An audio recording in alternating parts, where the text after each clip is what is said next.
I spent my whole career doing gas reduction, 45 years of gas reduction, never ever dreaming I'd go to oxidation. And 3 years ago I wanted to do oil spot, knew that it was better in oxidation, so I went ahead, bought an electric kiln and started doing the oil spots in oxidation.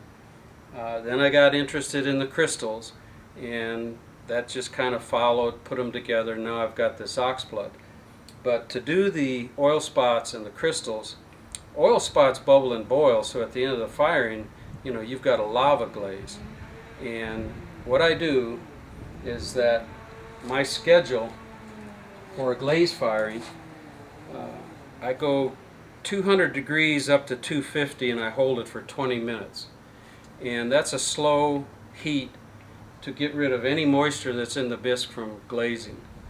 And then from 250 on, I go 350 degrees an hour up to 1800, hold for 30. That's that outgassing again. And then I go 350 to shut off. And with this controller and thermocouples, I'm shutting off at 2325, but that is cone 9. I don't go by the cones at this point. I go by the results and the melt that I get at that number, and I just adjust the controller to get the melt that I want. And at 2325, I then drop 1,000 degrees an hour down to 2275. Now that's only 50 degrees. It drops in 30 minutes.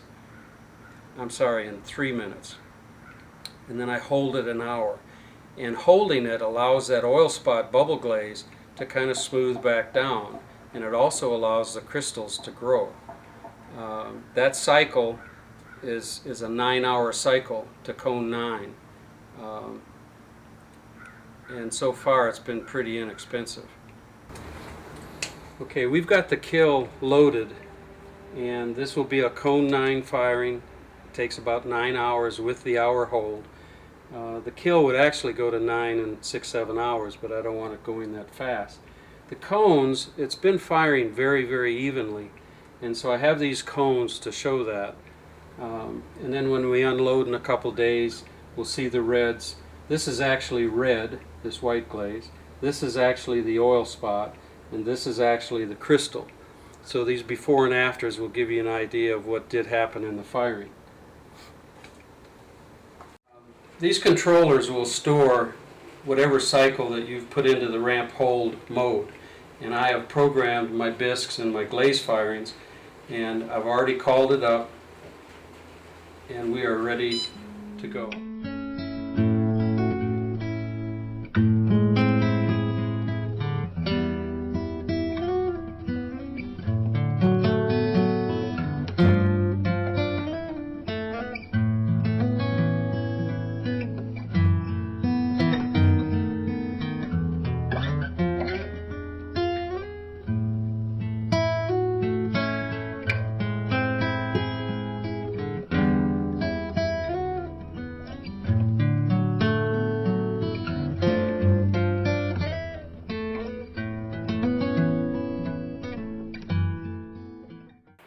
I'm very new to the oxidation firing of electric kilns, and I'm very pleased with this front-loading kiln because it's so easy to use. I mean, you don't bend over.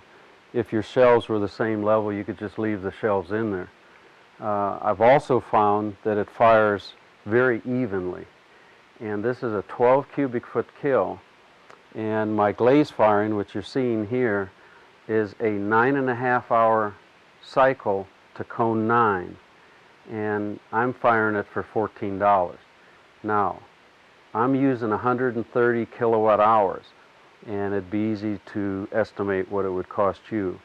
But 12 cubic feet for $14 is just not even a factor. For me, I mean, there's thousands of dollars worth of pots in here fired for $14. I have fired this kiln with 15 glaze tests in it, nothing else. So the cost of firing, I don't even consider.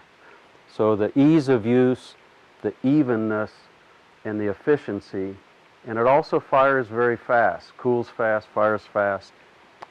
If you want it to fire fast, cool fast, let it cool fast. If you want to cool it slower, you can do that with the programmer.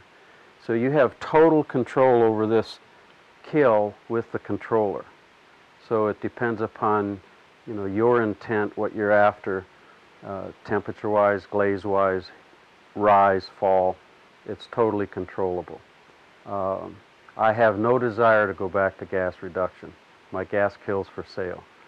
I actually get a more even firing of these reds here than I would in a gas kill because there's no flame to lick these pots and burn the carbon out.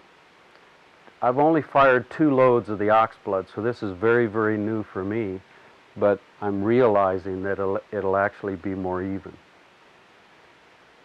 The other thing I like about this kill, it comes with a built-in vent, and what that vent is doing is bringing oxygen through the kill during the firing, taking any fumes out of not only the kill, but your kill room. This applies to bisking clay. There's a lot of material in clay that has to burn out, and that vent is going to pull that out of the kill and out of the room. Another nice factor of this new design is that the elements are put in on this loop system here, so all you do is unhook the element at the back. A panel comes off, you unhook it, you slide this out, you put the new one in, you hook it back up. It's very, very simple to replace the elements. And the other thing about this kill is that there's only elements in the 2 walls and the floor, and it still fires this evenly. I mean, it's pretty amazing.